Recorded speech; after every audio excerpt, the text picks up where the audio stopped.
A mainstay in the pop rock alternative genre, Mother Mother, straight from Canada's own Vancouver, has released a new album, Dance and Cry. I gotta set my soul on fire, but I am so down. I haven't really enjoyed most of Mother Mother's music since they made the switch to more of a pop rock band. I was much more into them when they were strictly alternative. That being said, I was hopeful for this album as they've been getting better in their newfound sound. The last two albums were shit garbage poo, but this album does have a lot more diversity. The intro to the album is the song I Must Cry Out Loud. It has an antsy, tense build, very emotional lyrics, and it immediately brings me back to an Oh My Heart sound, which is mine and many others' favorite album of Mother Mother. It has a very echo-heavy chorus, which Mother Mother is known for, putting a lot of reverb onto the lyrics, onto the vocals. It has a very echo-heavy chorus, which Mother Mother is known for. They tend to put a lot of reverb on their vocals. And introducing the theme of the album, the song immediately gets into these lyrics about emotional vulnerability, which is something that I feel Mother Mother has talked about before, so it's not the newest thing for me. Next up, the title track, Dance and Cry. Very unoriginal Yelly intro. Really just reminds you of Imagine Dragons and all those other alternative pop rock bands that have that moving beat, a very yelly vocals, and just puts you in that, you know, Mumford & Sons mood, okay? I really wish people would stop doing that. However, a bit later in the song, we do get some very creative vocal progressions from the lead singer. However, I'm really not a fan of the filter that they put on his voice in some of the pre-choruses. Generally speaking, it's a generic song, but it's enjoyable to listen to and has some great backup vocals. Next up is one of the singles from this album, Get Up. The verse has a consistent, extremely catchy bass line, which matches the vocals perfectly. In my opinion, this is what Mother Mother does best. The chorus is a perfect example of a great blend between pop rock and alternative, as I can tell that they're taking some influence from their older stuff and melding it with their new sound. The keys add a lot to the song, and I'm really enjoying those. I really feel this song is the best use of guitar and bass since their album The Sticks, which was the album immediately following Oh My Heart, and it was the album kind of precursing their switch to more of a pop rock band.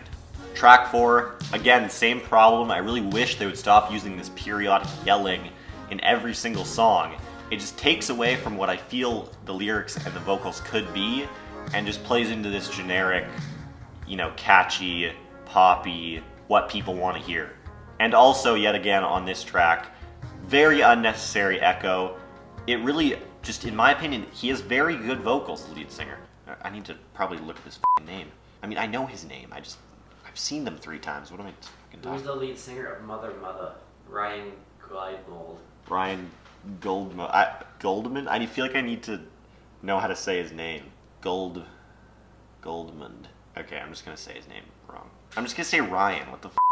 And also, yet again in this song, there's a very unnecessary echo. It really just feels to me that it's taking away from what Ryan can do. He's a very talented vocalist, and the unnecessary echo is just totally drowning out any sort of talent you could have in that voice. Good at Loving You. Considerably more upbeat than the previous songs.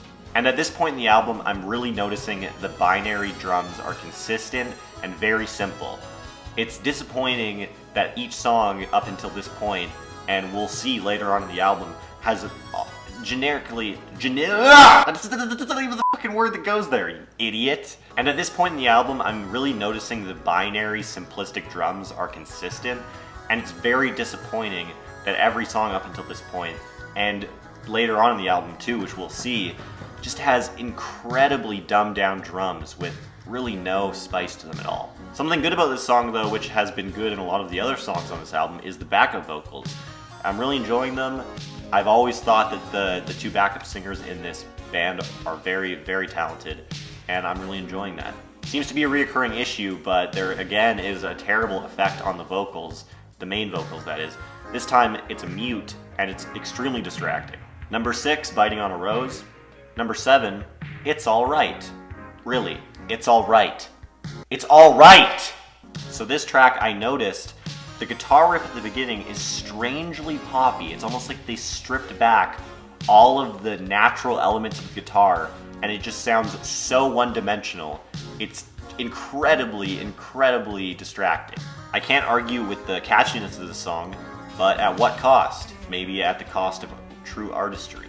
Think about that one for a second. Ah, nom nom nom. A little food for your brain. Numero 8. Really feel like I'm repeating myself a lot at this point, but that's what this album is like, a lot of repetition. Because this song, while it's nice that it's a heavy song, which separates it from the other tracks, it just suffers from the same damn problems everything else does. It's generic, the drums are very simple, it has that loud, yelly chorus dynamic with the quiet, marching verses, and it's just like they copy and pasted like half these songs. The second half of the album is definitely much less interesting than the first half.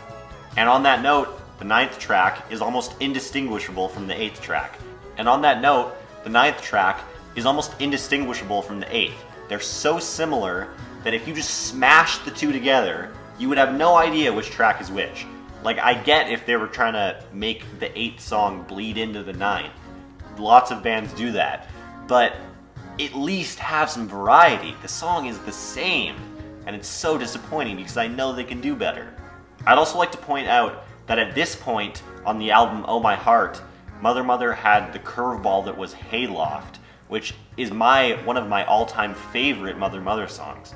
It really just felt special and different and unique compared to the other songs on that album, and it just stood out to a lot of people. In contrast with this, at this point on the album, it's just getting more and more generic as you go down the list. Nothing original, nothing new, nothing standout. It completely disappointing. And I've said disappointing a lot in this review, probably because I'm disappointed. Track 10, Only Love, very weak attempt at extremely weak attempt at an emotional song. They just threw in all the things on a checklist to make an emotional song and hoped that would do the work for them instead of actually writing a good song. It's just super heavy on the echo, like a lot of the other songs, and it doesn't really make me feel much of anything. All in all, the first half of this album was very catchy and entertaining, and I had really high hopes for it after listening to the first 4 or 5 songs, but right after that point, it just drops off, and it drops off really hard, and that's just extremely saddening because I loved this band, or at least I used to love this band, and after 2 straight albums that I felt really didn't encapsulate what they were capable of and just played to a lot of, popular tropes in music, very disappointing that they went down that road again for the second half of this album.